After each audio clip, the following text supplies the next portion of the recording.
dans votre nouvelle aventure, le jeu Emo. Pour y participer, c'est simple, vous avez juste à imprimer les documents ou télécharger les documents avec le lien que vous avez sur votre cellulaire. Pour débuter la partie, vous avez juste à vous rendre sur une balise de votre choix. C'est pas obligé d'être en ordre.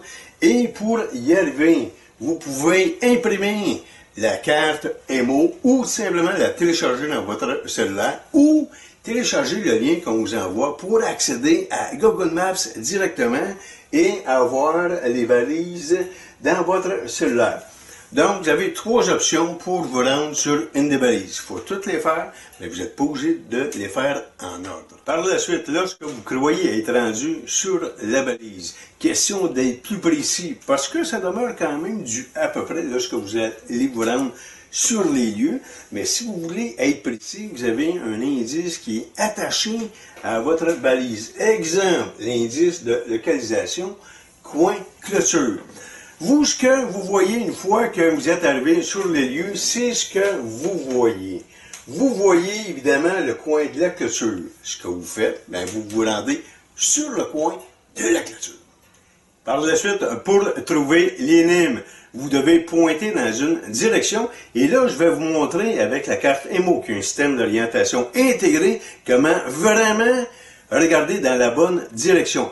Vous pouvez évidemment profiter de cette chance-là pour sortir votre GPS, si vous en avez un, pour vraiment le pratiquer, ou de sortir votre bonne vieille boussole, justement pour pointer dans la bonne direction. Maintenant, comment on fait avec la carte Emo?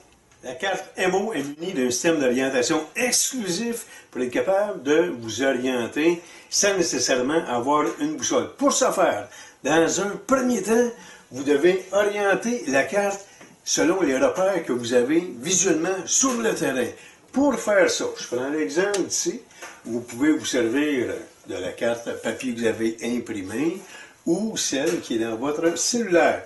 Donc, à ce moment-là, pour orienter la carte selon les repères, vous regardez une avenue, vous avez des jeux, vous avez un boulevard. Pour prendre ce dernier, je prends la carte ici, le boulevard, que juste ma carte est là, mais si je regarde, le boulevard est à ma droite. Donc, je tourne pour que le boulevard soit avec le boulevard. Je continue à regarder sur ma carte. Je regarde en avant, je vois une avenue. Je suis ici, l'avenue est là. Je poursuis encore une fois, je regarde à ma gauche et je vois qu'il y a une intersection. Donc, je regarde, l'intersection est vraiment à ma gauche. C'est important d'orienter la carte dans un premier temps. Maintenant, on poursuit pour être capable d'obtenir un degré. Pour viser dans une direction, on va se servir de la carte Emo comme boussole. Et il faudra toujours considérer être sur la cible pour prendre une direction. Je le répète, peu importe où vous êtes sur la carte, vous pouvez être sur la balise numéro 11, la balise numéro 9. Il faut toujours considérer que vous êtes à cet endroit-là. Vous ne changez pas de place. Si vous êtes à la balise numéro 9, vous restez là. Mais pour vous servir de la carte comme boussole, il faudra considérer que vous êtes toujours sur la cible. Maintenant, disons que l'azimut, la direction à laquelle je dois viser, c'est 100 degrés. Donc, de là à là, le 100 degrés est par là. Si ma carte est orientée, donc je dois m'en aller dans la direction du 100 degrés. Si ma carte est orientée comme ça, ben, je dois m'en aller dans cette direction-là. Je poursuis avec un autre exemple. Je dois m'en aller à 200 degrés. Donc, je dois m'en aller dans cette direction-là. Je fais la même chose avec la carte papier, je le répète, ou celle qui est téléchargée sur mon cellulaire. Ça me donne cet angle-là ici. Ma carte est vraiment orientée. Le 200 degrés me donne dans cette direction-là. Je dois donc viser dans cette direction-là. La direction à regarder est rattachée à la balise que vous avez. Par exemple, la balise numéro 1, il faut que je regarde dans la direction de 226 degrés sur une distance de 100 mètres. En ce qui concerne la distance, dans les instructions, il est mentionné que pour apprendre à vraiment bien évaluer vos distances, de mesurer chez vous, par exemple 30 mètres, avec un galon, un ruban mesuré, ou 100 pieds, si vous préférez, et de marcher. Par exemple, 30 mètres me donne 42 pas. Ça peut être différent l'été, l'hiver. Faites la même chose pour vos enfants. Faites-les marcher si vous êtes accompagné d'enfants ou même d'amis, parce que chaque personne a un pas différent. Une fois que vous avez la bonne direction selon, évidemment, votre feuille de route, là, vous pouvez examiner à la distance prévue, mais il est possible que vous ne soyez pas capable d'identifier l'objet, le mot ou l'énigme en question.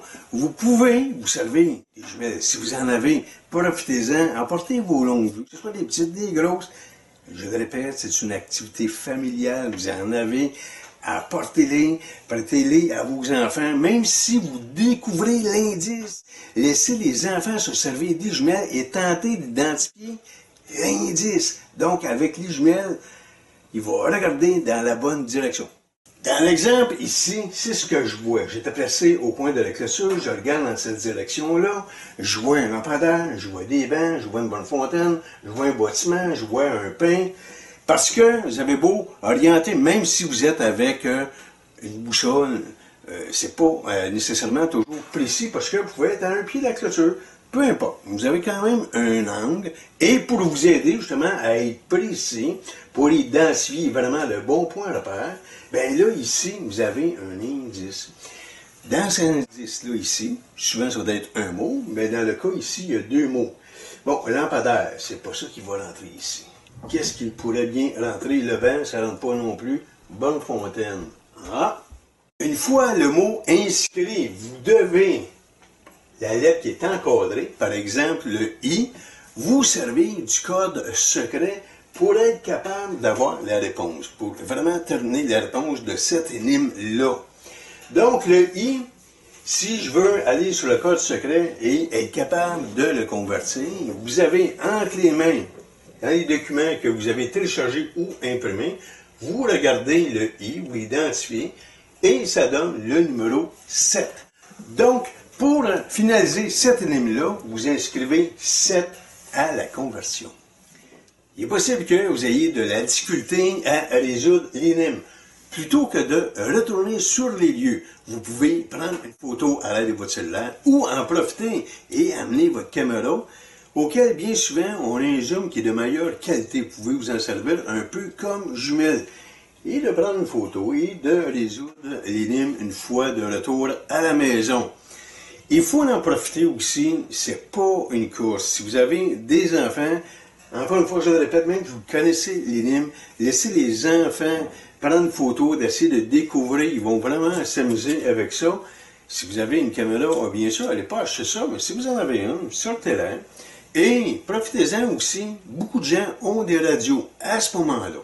Avec la carte que vous avez, la carte MO, vous l'avez orientée, vous savez dans quelle direction, vous êtes rendu au coin de la clôture, vous dites à votre enfant, OK, va-t'en vers le banc, compte tes pas, il va compter ses pas.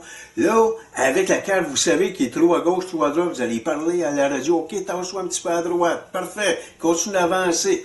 OK, arrête là, qu'est-ce que tu vois? Amusez-vous. Vous êtes maintenant rendu à la dernière étape, vous avez fait toutes les balises, vous avez découvert toutes les énigmes à chaque balise, et là, vous avez des numéros à la fin de chaque balise que vous avez fait. Vous faites le total. Dans le cas ici, le total me donnerait 10, mais j'ai mis un exemple, j'ai mis seulement 2 balises. En réalité, vous allez en avoir plusieurs, et le total peut vous donner, par exemple, 100. À partir de ce chiffre-là, vous avez une équation mystère à faire. Vous faites l'équation au complet. Le 100 multiplié par le chiffre qui est indiqué là va vous donner un résultat plus, ça vous donne un autre résultat.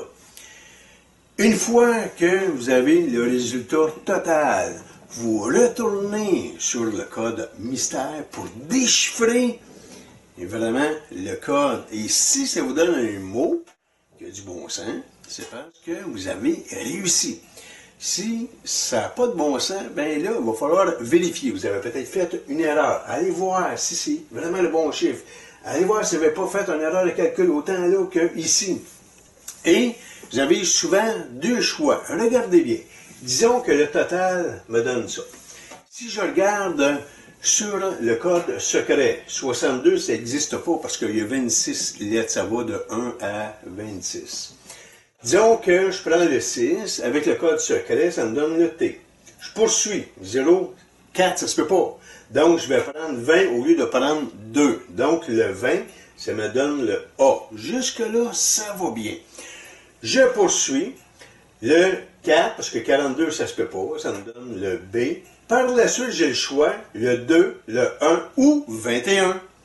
Si je prends 21, ça me donne Z. Donc, c'est un mot qui n'existe pas. Si par contre, je prends le 2 et le 1 séparément, ça me donne le L et le E, le mot mystère, table, existe. Vous avez donc réussi.